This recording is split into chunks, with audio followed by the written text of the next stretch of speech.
keynote address, Hazoor highlighted the true purpose of mosques.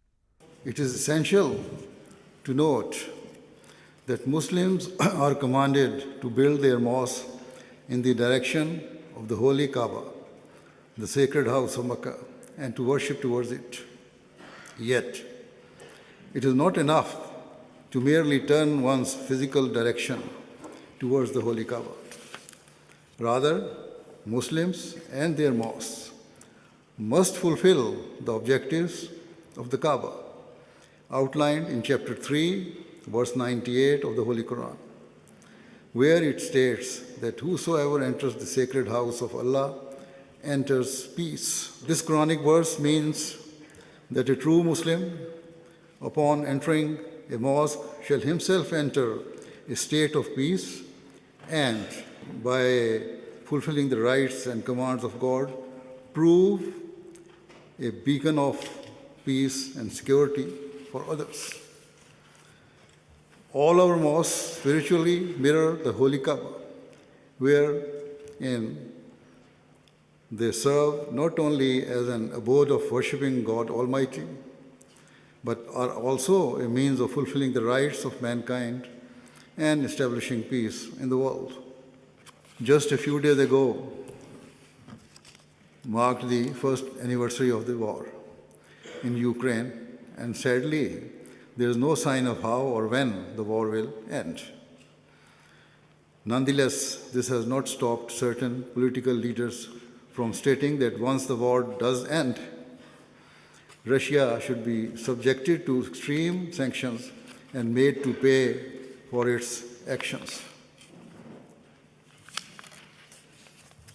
Recently, a column by the journalist Matthew Paris was published in the Times, stating that such statements in advance of any meaningful peace talks are ill-judged and serve only to further inflame a volatile situation and reduce the chances of a peaceful settlement.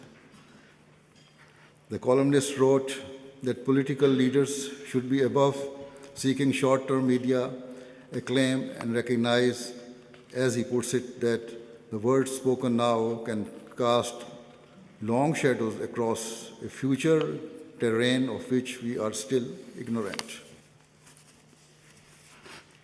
He writes that now is not the time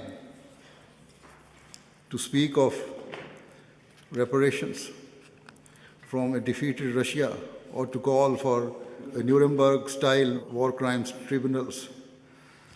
I believe he is right to serve this warning.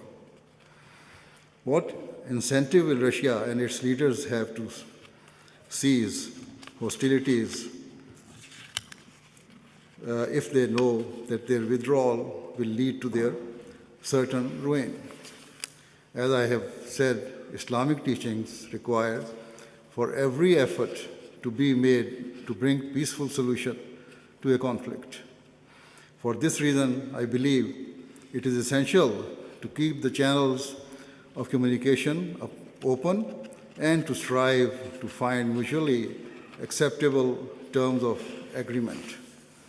If, however, the aggressor remains bent on causing misery and destruction and refuses to withdraw, Islam teaches that other nations should join together as one and use proportionate and necessary force to end the cruelties. The objective of the intervening parties must remain at all times to establish peace instead of seeking revenge or humiliating the aggressor. Nor should the underlying intention ever be to line one's pockets or to exploit the conflict to advance Western interests.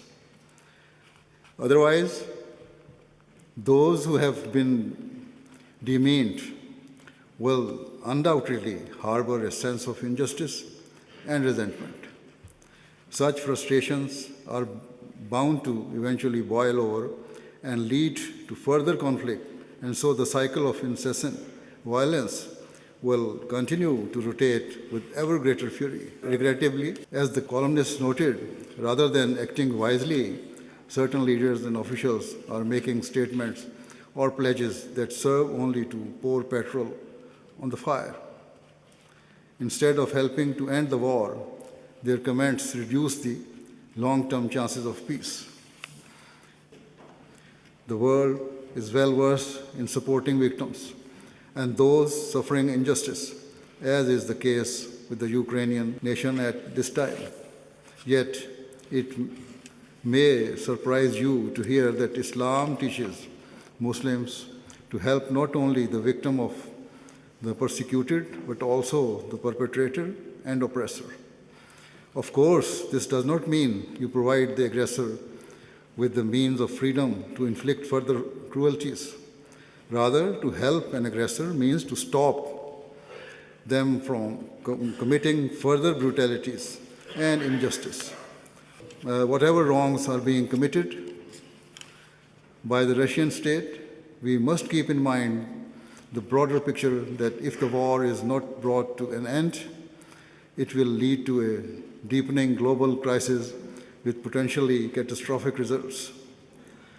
Opposing blocs will become further entrenched. Hatreds will become even more deeply rooted, increasing the likelihood of a world war. Hence, as they continue to support Ukraine as it defends itself, world powers should also be making every possible effort to end the war through peace talks and good faith negotiations. Otherwise, I fear the war will spread beyond Europe and eastwards towards Asia, and who knows where it will stop.